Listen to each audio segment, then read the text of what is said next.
स्वागत है आप सभी का। आज हम बात करने वाले हैं प्राचीन सत्ता के बारे में। उससे पहले हम मूर्ति की ओर देख लेते हैं। तो आप देख रहे होंगे कि इस मूर्ति में एक पुरोहित राजा का चित्र दिख रहा होगा। पुरोहित राजा का चित्र क्यों इसे संज्ञा दी गई? क्योंकि मेसोपोटामिया में पुरोहित राजा के नाम से पुरातात्विक जो थे वो अवगत थे। तो उन्होंने क्या किया, ज्ञात से अज्ञात की ओर कदम बढ़ाया, यानी कि जिससे वो अवगत थे उसी का नाम उन्होंने दिया।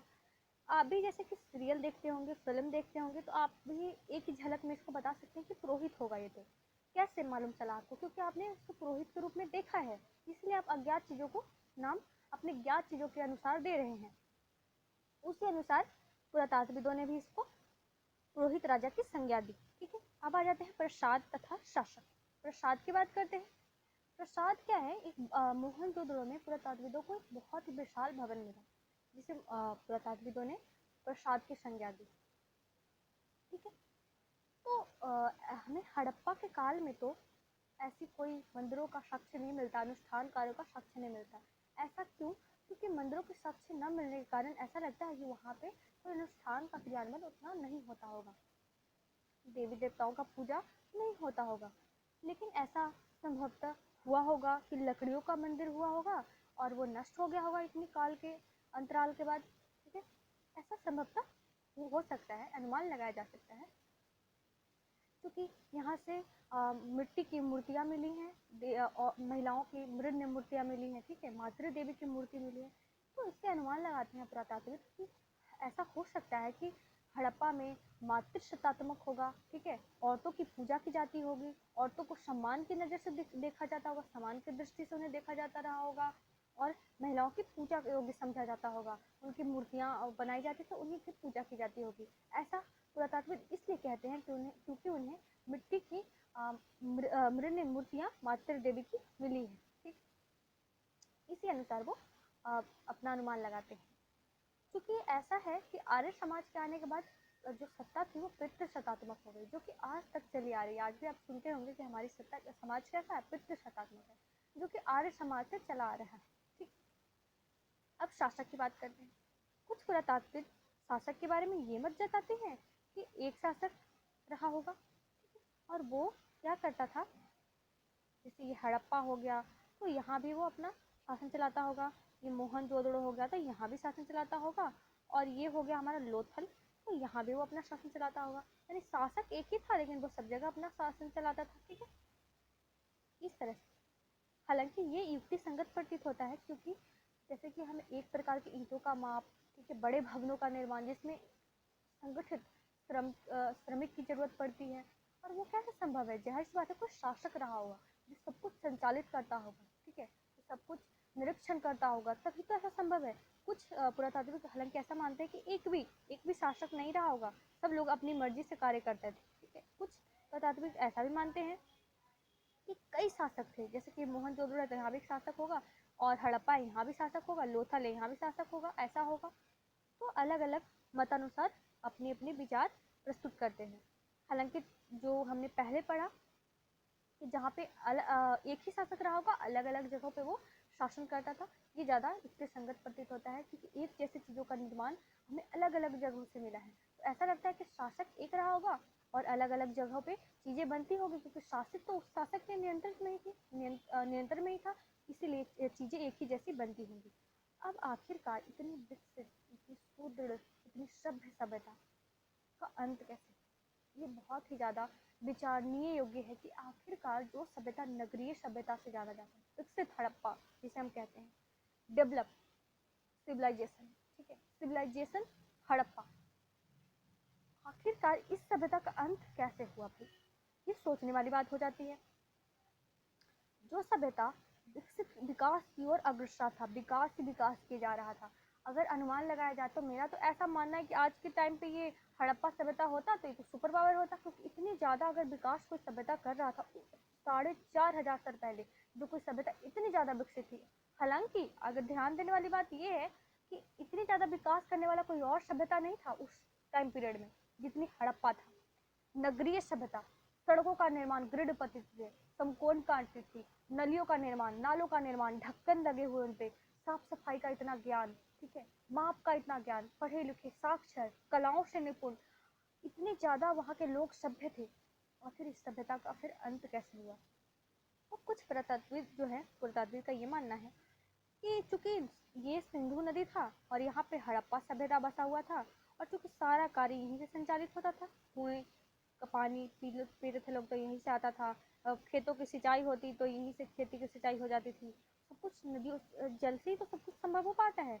तो आखिरकार सब कुछ यहीं से होता था, तो अगर नदियाँ सूख गई होंगी या फिर उसने अपना रास्ता बदल लिया होगा, मान लीजिए नदियों ने अगर इधर की ओर आने के बजाय उधर की ओर जाने लगा होगा, तो रास्ता बदल लिया होगा, तो जब पूरा का पूरा जिंदगी जिसका निर्भर है इस नदी के ऊपर, अगर उसने रास्ता बदल लिया, सूख जाएगा, तो जिंदगी कैसे होगा, चल पाएगी? जाहिर सी बात है, नष्ट हो जाएगी।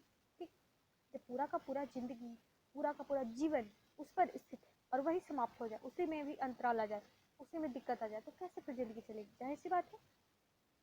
कुछ पुरातत्वविद मानते हैं कि नहीं, जंगलों की बहुत ज्यादा कटाई हुई, ठीक है, जंगलों की कटाई हुई, इसलिए क्या हुआ, जलवायु परिवर्तन हुआ, और इस वजह से वहाँ से लोग छोड़ना पड़ा उनको, जलवायु परिवर्तन हुआ, बहुत सूखा पड़ा, ये सब हुआ, तो इस वजह से फसलों का उत्पादन ही नहीं होने लगा, तो इस जगह से उन्हें छोड़ना पड़ा। कुछ लोग पुरातात्विक ऐसा भी बताते हैं, ऐसा अनुमान लगाते हैं और ऐसा मत देते हैं कि हो सकता है उनका नरसंहार किया गया है, क्योंकि यहाँ से हमें हथियार का तो उतना साक्ष्य मिला नहीं है।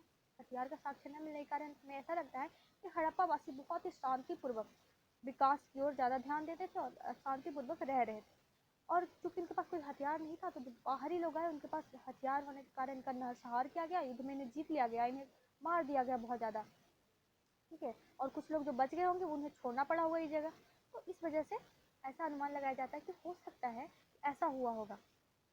कुछ पुरातात्विक ऐसा भी कहते हैं कि बहुत ज़्यादा महामारी हुई होगी, ठीक है, बाढ़ आया होगा और इस वजह से लोग बहुत ज़्यादा मर गए होंगे, उनसे क्या हुआ होगा, मरने के बाद महामारी फैली होगी और बहुत लोग और मरे होंगे और कुछ लोग को छोड़कर वहाँ से मजबूरन जाना पड़ा होगा।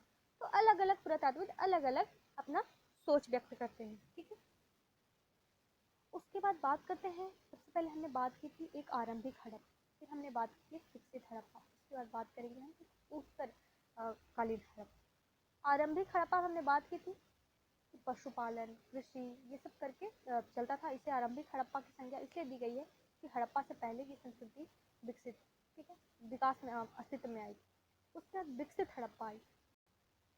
इन दोनों संस्कृतियों से अलग करने के लिए हम हड़प्पा संस्कृति को विकसित हड़प्पा की संज्ञा देते हैं, क्योंकि ये संस्कृति आरंभिक संस्कृति उतनी विकसित नहीं थी और ये संस्कृति धीरे धीरे विकास का नष्ट होता हुआ प्रतीत हुआ, जबकि ये संस्कृति जो मध्य में स्थित है हड़प्पा संस्कृति, वो विकसित थी, ठीक है, तो इसलिए हम इसे विकसित हड़प्पा कहते हैं, ताकि इन दोनों संस्कृतियों से हम अलग कर सकें और मध्यकालीन जो संस्कृति रही वो हड़प्पा रही। हालांकि ऐसा नहीं है, इससे पहले और भी संस्कृतियां अस्तित्व में रही होंगी, उसके बाद काफ़ी सारी रही, लेकिन इनका अनुमान नहीं लगाया जा सका, इनका पता नहीं लग पाया, साक्ष्य नहीं मिले, इसलिए हमें अभी तक इसका मालूम नहीं है, ठीक है। जो आरंभिक हड़प्पा था उसकी ओर से बढ़ा फिर विकसित हड़प्पा। विकसित हड़प्पा में चीज़ें बिल्कुल विकसित करने की ओर अग्रसर हुई, बहुत ज़्यादा ये सिविलाइजेशन था, बहुत ज़्यादा विकसित थी नगरीय सभ्यता, सब कुछ एकदम सुव्यवस्थित तरीके से, लेकिन जो इसके बाद की जो सभ्यता आई ना, उसमें सब कुछ नष्ट होता प्रतीत हुआ, जैसे कि गंदगी आने लगी, जैसे लोग साफ सफाई रखते थे, नालियों को ढक कर रखते थे, ये सब करते, उसके बाद की जो संस्कृति आई उसमें गंदगी और बाकी चीज़ें जो बिल्कुल इन सब चीज़ों से अलग होती प्रतीत हुई, क्योंकि इससे एक कड़ी टूट गई और एक, क्योंकि और विकास करना चाहिए था, जबकि इसको विकास में रुकावट आ गया, इससे पुरातात्विदों ने उत्तर संस्कृति सभ्यता हड़प्पा का नाम दिया, ठीक। और चूंकि ऐसा लगता है कि चूंकि लोग वहाँ से छोड़ के चले गए, तो नए लोग आए, वो इतने ज़्यादा विकसित नहीं थे, वो इतने ज़्यादा सभ्य नहीं थे, इसलिए उनका जो संस्कृति रही वो उन्हीं के अनुसार रही, क्योंकि हड़प्पावासी तो बहुत ज़्यादा सभ्य थे, इसलिए वो उनको सब चीज़ों का नॉलेज था, ज्ञान था, लेकिन वो लोग थोड़े होंगे जो दूसरे आए होंगे, इस वजह से चीज़ों में बदलाव आते चले गए। अब आते हैं एक आक्रमण के साक्ष्य। यहाँ पे क्या है, एक जगह है डेडमैन लेन, एक संकरी गली है, इसमें क्या है, आक्रमण का साक्ष्य मिला है, नरसंहार का साक्ष्य मिला है, तो इससे इतिहासकार ये पता लगाते हैं कि हो सकता है कि बहुत बड़ा नरसंहार किया गया होगा, लेकिन ज़्यादातर मतलब एक गली में मिला है, ज़्यादा भी इसका नरसंहार का साक्ष्य नहीं मिला, इसलिए इसको खारिज कर दिया जाता है, क्योंकि अगर कुछ लोगों के मारने से थोड़े ना पूरी सभ्यता, उतनी बड़ी सुव्यवस्थित विकसित सभ्यता थोड़ी ना अंत हो जाएगी। कुछ लोगों के सिर्फ मरने से थोड़े इतनी बड़ी सभ्यता अंत हो जाएगी। ये तो सोचने योग्य बात है। इसलिए वो आक्रमण के हुआ होगा, लेकिन ऐसा नहीं था कि आक्रमण की वजह से पूरी सभ्यता अंत हो गई होगी। ठीक है। अब हड़प्पा सभ्यता की खोज। अब एक बात बताइए, जिस सभ्यता इतनी विकसित थी, अब उसकी खोज हुई होगी, खोज तो हुई होगी ना, तभी तो हमें पता चला कि हड़प्पा सभ्यता था या नहीं था। तो खोज पे बात करेंगे, जो बहुत ही ज्यादा इम्पोर्टेंट है। तो अब तक हमने हड़प्पा सभ्यता के विभिन्न पहलुओं का विश्लेषण इस संदर्भ में किया कि किस प्रकार पुरातात्विदों ने भौतिक अवशेषों से प्राप्त साक्ष्यों के माध्यम से एक आकर्षक इतिहास के अलग अलग अंशों को एक साथ जोड़ा है। लेकिन एक और कहानी भी है कि किस प्रकार पुरातात्विदों ने सभ्यता की खोज की। ठीक है। जब हड़प्पा सभ्यता के शहर नष्ट हो गए तो लोग धीरे धीरे उनके विषय में सब कुछ भूल गए। देखिए, हड़प्पा सभ्यता के जब नष्ट हो गए तो लोग क्या था, धीरे धीरे उनके विषय में सब कुछ भूल गए। जब लोगों ने इस क्षेत्र में सहस्त्राब्दियों यानी सहस्त्रों साल के बाद कटाव के कारण अथवा रहना आरंभ किया, तो वो नहीं समझ पाए कि बाढ़ या मिट्टी के कटाव के कारण अथवा खेत की जुताई के समय या फिर खजाने की खुदाई के समय यदा कदा धरती की सतह पर आने वाली अपरिचित पुरावस्तु के क्या अर्थ लगाए जाए। जब लोग हड़प्पा को तो भूल गए थे, लेकिन जब वहाँ पे खेती की जाने लगी, वहाँ पे खुदाई की जाने लगी, तो वहाँ पे ऐसी चीजें मिली जो अपरिचित थी, बिल्कुल अजीब अजीब चीजें मिली। ठीक है। तो वो लोग ऐसा नहीं समझ पाए कि आखिर ये चीजें मिल क्यों रही है, क्योंकि वो हड़प्पा की एक सभ्यता रही थी तो वहाँ से मिल रही थी, लेकिन लोग समझ नहीं पाए। कर्निंघम का भ्रम। कर्निंघम का भ्रम क्या था? जब भारतीय पुरातात्विक सर्वेक्षण के पहले डायरेक्टर, देखिए कर्निंघम कौन थे? भारतीय पुरातात्विक सर्वेक्षण के पहले डायरेक्टर जनरल। 19वीं शताब्दी के मध्य में पुरातात्विक उत्खनन जब इन्होंने आरंभ किया, तो पुरातात्विदों ने अपने अन्वेषणों के मार्गदर्शन के लिए लिखित स्रोतों का प्रयोग अधिक पसंद करते थे। यहाँ तक कि कर्निंघम की मुख्य रुचि भी आरंभिक ऐतिहासिक तथा उसके बाद के कालों से शताब्दियों के पुरातत्व में थी। आरंभिक वस्तुओं की पहचान के लिए उन्होंने 4वीं से 7वीं शताब्दी ईस्वी के बीच उपमहाद्वीप में आए चीनी बौद्ध तीर्थयात्रियों द्वारा छोड़े गए वृत्तांतों का प्रयोग किया। कर्निंघम ने अपने सर्वेक्षण के दौरान मिले अभिलेखों का संग्रहण, प्रलेखन, अनुवाद भी किया। उत्खनन के समय पे ऐसे पुरावस्तु को खोजने का प्रयास करते थे जो उनके विचार से सांस्कृतिक महत्व की। देखिए, कर्निंघम क्या करते थे, जो उनके विचार से सांस्कृतिक महत्व की मूर्तियाँ, बौद्ध मूर्तियाँ, इन सब चीज़ों को खोज करते थे, क्योंकि उनके अनुसार ये चीज़ें संस्कृति से जोड़ती थी, इसलिए उनको वो उनमें ज़्यादा इंटरेस्टेड थे। ठीक है।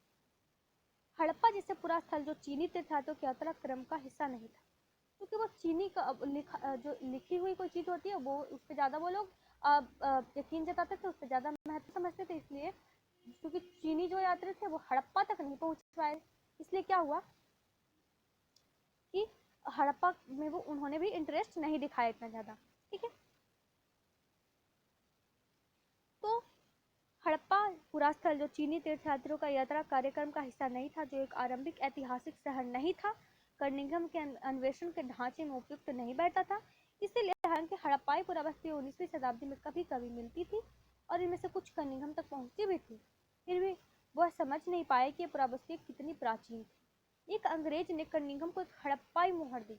उन्होंने मुहर पर ध्यान तो दिया, पर उन्होंने उसे एक ऐसे कालखंड में दिनांकित करने का असफल प्रयास किया जिससे वे परिचित थे। ऐसा इसलिए क्योंकि कई और लोगों की तरह उनका भी यह मानना था कि भारतीय इतिहास का प्रारंभ गंगा घाटी के पनपे पहले शहरों के साथ ही हुआ था।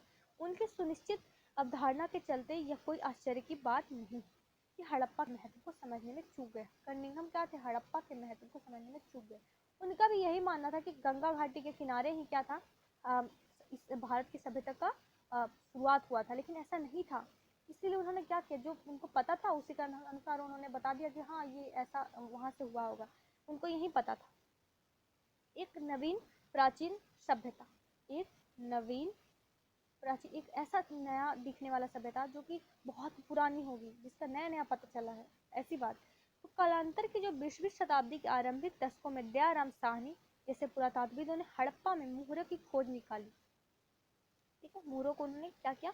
खोज निकाली, जो निश्चित रूप से आरंभिक ऐतिहासिक स्तरों में कहीं अधिक प्राचीन स्तरों से संबंधित थी। अब इनके महत्व को समझने लगे। अब क्या हुआ, दयाराम साहनी जब इन्होंने इसका खोज किया तो वो उसके महत्व को समझने लगे।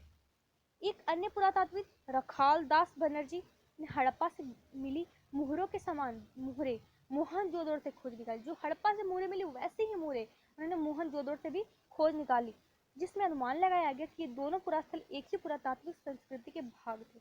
इससे पता चलता है कि ये दोनों क्या थे, ये मोहनजोदड़ो और ये हड़प्पा, ये दोनों के दोनों आपस में इन दोनों का संस्कृति समान था, ऐसा अनुमान लगाया जब दोनों की जगह से एक ही जैसा मुहर मिला। ठीक है, अब इन्हीं खोजों के आधार पर 1924 में भारतीय पुरातात्विक सर्वेक्षण के डायरेक्टर जनरल जॉन मॉर्सन ने पूरे विश्व के समक्ष सिंधु घाटी में एक नए नवीन सभ्यता की खोज की घोषणा की। इनको याद रखने वाले, जॉन मॉर्सन जो थे डायरेक्टर जनरल पुरातात्विक सर्वेक्षण के भारतीय, उन्होंने सिंधु घाटी सभ्यता के बारे में एक खोज की घोषणा की। जैसा कि M.N. और Rao the story of Indian archaeology में लिखते हैं कि मार्शल ने भारत को जहां पाया था उससे में 3000 वर्ष पीछे छोड़ा। यानी कि मार्शल ने भारत को जहां पाया था, भारत को मार्शल ने गंगा नदी से जोड़ा, जबकि उससे जो इन्होंने जॉन मार्शल आए उन्होंने उसे 3000 साल पहले छोड़ दिया, पहले का पता लगाया। ठीक है, ऐसा इसलिए था क्योंकि मेसोपोटामिया के पुरास्थल में हुए उत्खननों से हड़प्पा पुरास्थलों पर मिली मुहरें जैसी पर तब तक पहचानी ना जा सकी मुहरें मिली थी। इस प्रकार विश्व को न केवल एक नई सभ्यता की जानकारी मिली, पर यह भी कि मेसोपोटामिया के समकालीन, मेसोपोटामिया कितनी ज्यादा पुरानी सभ्यता थी, उसके समकालीन में ही ये भी विकसित हुई। भारतीय पुरातात्विक सर्वेक्षण के डायरेक्टर जनरल के रूप में जॉन मार्शल का कार्यकाल वास्तव में भारतीय पुरातत्व में एक व्यापक परिवर्तन का काल था। वे भारत में कार्य करने वाले पहले पेशेवर पुरातात्विक थे और वे यहाँ यूनान तथा क्रीट में अपने कार्यों का अनुभव भी लाए। हालांकि अधिक महत्वपूर्ण बात यह है कि कर्निघन की तरह ही उन्होंने भी आकर्षक खोजों में दिलचस्पी थी, पर उनमें क्या था, दैनिक जीवन की पत्तियों को जानने में उत्सुकता थी। वो क्या करते थे कि कर्निघन जहाँ की संस्कृति की चीज़ों में इंटरेस्टेड थे, वही ये जॉन मार्शल थे तो वो दैनिक जीवन में क्या चलता था, दिन में लोग मतलब दैनिक जीवन में क्या इस्तेमाल करते हैं, जीवन प्रणाली उनकी कैसी थी, उसमें वो ज़्यादा इंटरेस्टेड थे। ठीक, अब आ जाते हैं मार्शल पुरास्थल के स्तर विन्यास को पूरी तरह से अनदेखा कर, जो मार्शल थे वो पुरास्थल के स्तर को विन्यास को पूरी तरह से अनदेखा कर पूरे टीले के समान परिमाण वाले नियमित क्षैतिज इकाइयों के साथ साथ उत्खनन करने का प्रयास करते थे। इसका अर्थ हुआ कि अलग अलग स्तरों के संबंध में होने पर भी एक इकाई विशेष प्राप्त सभी पुरावस्तुओं को सामूहिक रूप से वर्गीकृत किया जाता था। परिणाम स्वरूप क्या हुआ, इन खोजों के संदर्भ के विषय में बहुमूल्य जानकारी हमेशा के लिए लुप्त हो जाती। जब अगर पुरातात्विक है वो इंटरेस्ट के अकॉर्डिंग कुछ करते हैं तो हो सकता है कि जो उनका इंटरेस्ट में ना चीज़ें आए उसको वो अनदेखा कर देते हैं। इस वजह से क्या होता है कि बहुत ही बड़ी ज्ञान की चीज़ें, बहुत ही बड़ी अनुमान लगाने वाली चीज़ हमसे छूट जाती है। ठीक, एक नई तकनीकें तथा प्रश्न, एक नई तकनीकें तथा क्या है प्रश्न की बात करेंगे अब हम। तो 1940 में भारतीय पुरातात्विक सर्वेक्षण का डायरेक्टर जो जनरल बने ISM व्हीलर, इस समस्या का निदान किया। व्हीलर ने पहचाना कि एक समान क्षैतिज इकाइयों के आधार पर खुदाइयों की बजाय क्या था, टीले स्तर विन्यास का अनुसरण करना अधिक आवश्यक था। टीले स्तर विन्यास का ज़्यादा इंपॉर्टेंट हो गया उनके लिए। साथ ही सेना के पूर्व ब्रिगेडियर के रूप में उन्होंने पुरातात्विक पद्धति में एक सैनिक परिशुद्धता का समावेश भी किया। हड़प्पा सभ्यता की भौगोलिक सीमाओं का आज भी राष्ट्रीय सीमाओं से बहुत थोड़ा सा या कोई संबंध नहीं है, लेकिन उपमहाद्वीप के विभाजन तथा पाकिस्तान के बनने के पश्चात आपको पता होगा कि पाकिस्तान में हड़प्पा सभ्यता विलीन है। सभ्यता के प्रमुख स्थल अब पाकिस्तान के क्षेत्र में है। इसी कारण से भारतीय पुरातात्विदों ने भारत के पुरास्थलों को चिन्हित करने का प्रयास किया। कच्छ में हुए व्यापक सर्वेक्षण से कई हड़प्पाई बस्तियां प्रकाश में आई। तब पंजाब और हरियाणा में किए गए अन्वेषणों से हड़प्पा स्थलों की सूची में कई और नाम जुड़ गए। हालांकि कालीबंगन, लोथल, राखड़गढ़ी और हाल में हुई धौलावीरा की खोज, वहां हुए अन्वेषण तथा उत्खनन इन्हीं प्रयासों का हिस्सा है। नए अन्वेषण अभी जारी है, मतलब अभी भी उसमें सर्वेक्षण जारी है, चल रहा है। इन दशकों में नए प्रश्न अब महत्वपूर्ण हो गए हैं। यहाँ कुछ पुरातात्विक आमतौर पर सांस्कृतिक उपक्रम का पता लगाने को इच्छुक रहते हैं, वही कुछ और जो विशेष पुरास्थल भौगोलिक स्थिति के पीछे निहित कारणों को समझने का प्रयास करते हैं। वे पुरावस्तुओं रूपी निधि से भी जूझते हैं और उनकी संभावित उपयोगिता को समझने का प्रयास करते हैं। बात करते हैं 1980 के दशक, तो हड़प्पाई पुरातत्व में अंतर्राष्ट्रीय स्तर पर भी रुचि लगातार बढ़ती रही है। हड़प्पा के मोहनजोदड़ो और दोनों स्थानों पर उपमहाद्वीप के तथा विदेशी विशेषज्ञ संयुक्त रूप से कार्य करते हैं।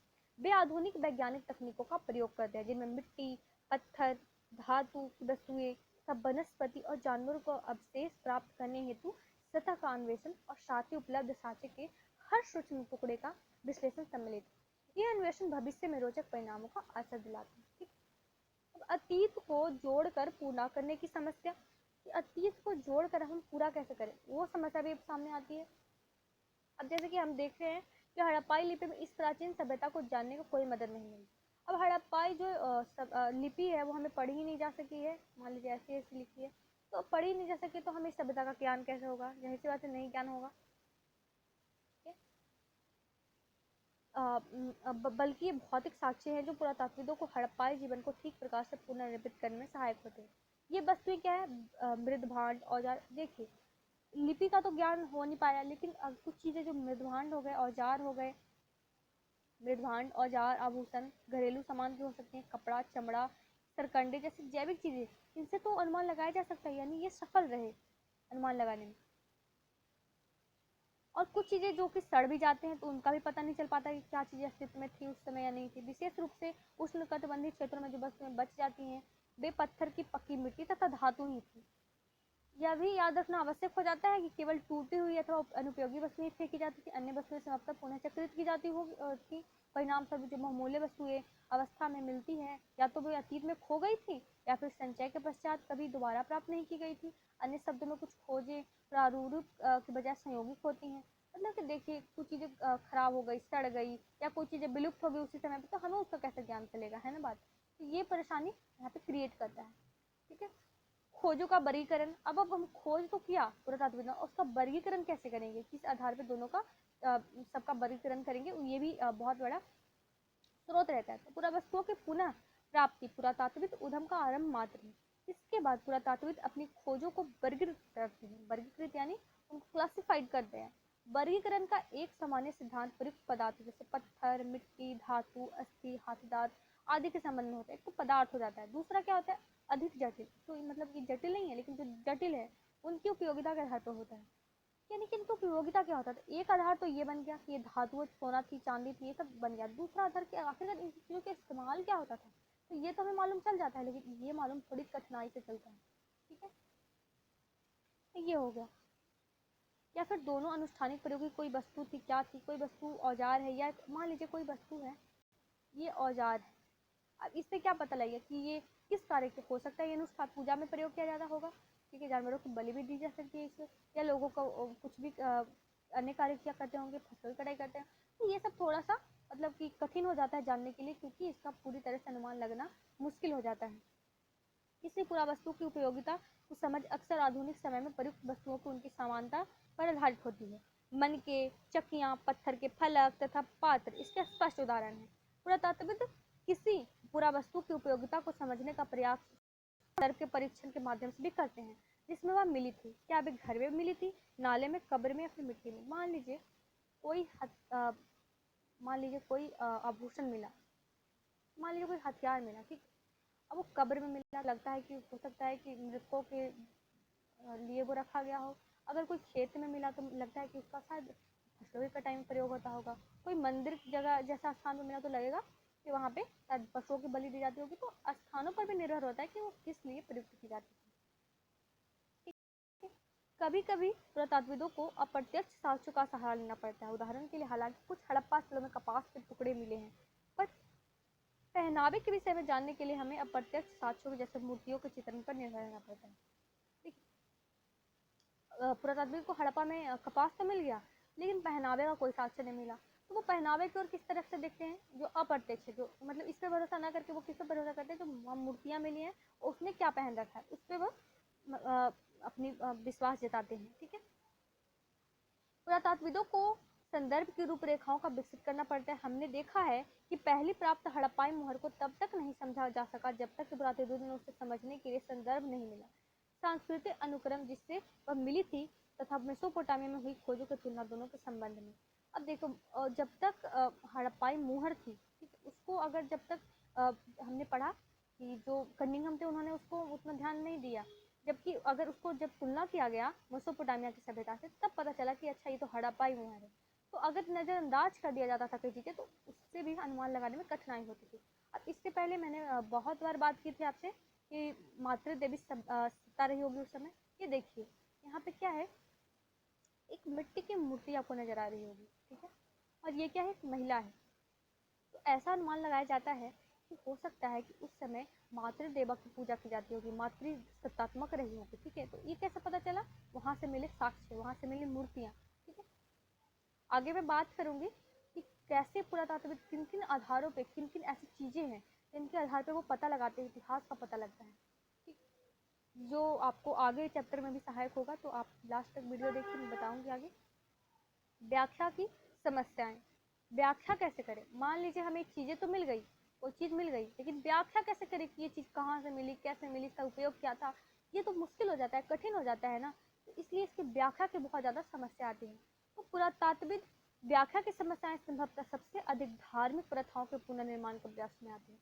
देखिए धर्म में क्यों आएगा, धर्म में क्या किया जाता था, इसके लिए बहुत ज़्यादा जटिल हो जाता है कि हो सकता है कि अब मान लीजिए इंसानों को बलि दी जाती होगी या पशुओं को, कैसे मालूम चलेगा।